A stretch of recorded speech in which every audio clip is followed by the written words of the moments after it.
You are also part of the government even in his tenure. Right. Right. So Amaravati కాకుండా ఒక్కటి కాకుండా అమరావతి అంటే ఇప్పటికి కూడా నాకు తెలియదండి వెరీ ఆనెస్ట్గా నిజంగా మనస్ఫూర్తిగా రాయలసీమ సైడ్ వాళ్ళు కానీ కోస్తలాంధ్ర వాళ్ళు కానీ మనస్ఫూర్తిగా ఇది మన రాజధాని అని ఒప్పుకున్నారో లేదో నాకు కూడా తెలియదు ఈ రోజుకి. సరే అది పక్కన పెడదాం. వాళ్ళని మనస్ఫూర్తిగా ఒప్పించే బాధ్యత ఇప్పుడున్న పొలిటికల్ ఫ్యాటర్నిటీది గవర్నెన్స్ది బాధ్యత అది. ఎందుకంటే ఇది సెంట్రల్ లొకేషన్, ఆ జస్టిఫికేషన్ చేయాలి. అది నా దృష్టిలో అంత చేయలేదేమో అనిపించింది ప్రీవియస్ గవర్నమెంట్లో కూడా. సరే అది పక్కన పెడితే ఇప్పుడు ఈ 3 రాజధానుల కాన్సెప్ట్ అనేది మీ దృష్టిలో అసలు ఎందుకు వచ్చింది? అంటే దానికి ఒక రీజన్ ఉంటుంది కదా. అంటే ఊరికే వాళ్ళు డీసెంట్రలైజేషన్ ఆఫ్ గవర్నెన్స్ అని చెప్పి తీసుకొచ్చారు. సో ఈ జగన్ నెవర్ అగైన్ అనే దానికి దీనికి ఏమన్నా సంబంధం పెట్టగలరా? అంటే ఎందుకు ఆయన 3 రాజధానులు ఆయన ఒక మంచి పర్పస్తో చేసి ఉండొచ్చు కదా. ఎందుకంటే డీసెంట్రలైజేషన్ చేస్తే 3 రీజియన్స్ డెవలప్ అవుతాయి అనుకోవచ్చు కదా.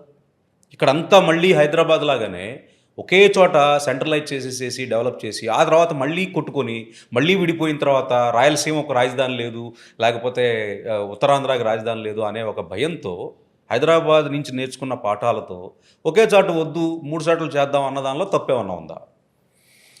సి ఆ రకమైనటువంటి ఆలోచన ప్రతిపాదించడానికి ఆయనకు హక్కు ఉంది.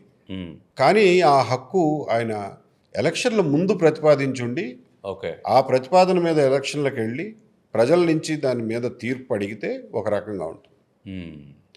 ఇది కంప్లీట్గా రాజకీయంగా అనైతికం అంటున్నాను నేను. అంటే రాజకీయాల ముందు అంటే ఎలక్షన్ల ముందేమో నేను అమరావతిలో ఇల్లు కట్టుకున్నాను, చంద్రబాబు నాయుడు గారు ఇల్లు కూడా కట్టుకోలేదు, ఓకే అమరావతి రాజధాని ఎక్కడికి పోదు, మా మీద ఇటువంటి అసత్య ప్రచారాలు చేయడం తగదు అని చెప్పి ఆయన రాజకీయ సహచరులు అందరూ ఉమ్మారెడ్డి వెంకటేశ్వర్లు గారి దగ్గర నుంచి రోజా గారి దగ్గర నుంచి అందరూ మాట్లాడిందే.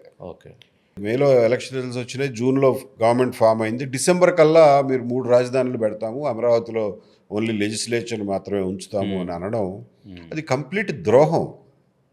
ఓకే ప్రజల్ని వంచడం, ప్రజలకు ద్రోహం చేయటమే, అమరావతి రైతులకి ద్రోహం చేయడం. ముందు చెప్పుండుంటే దాని మీద ఆధారపడి మీరు ఎలక్షన్లకు వెళ్ళి గెలిచిన తర్వాత అలాంటివి చేసి ఉండుంటే రాజకీయంగా కనీసం అనైతికం అని అనలేము.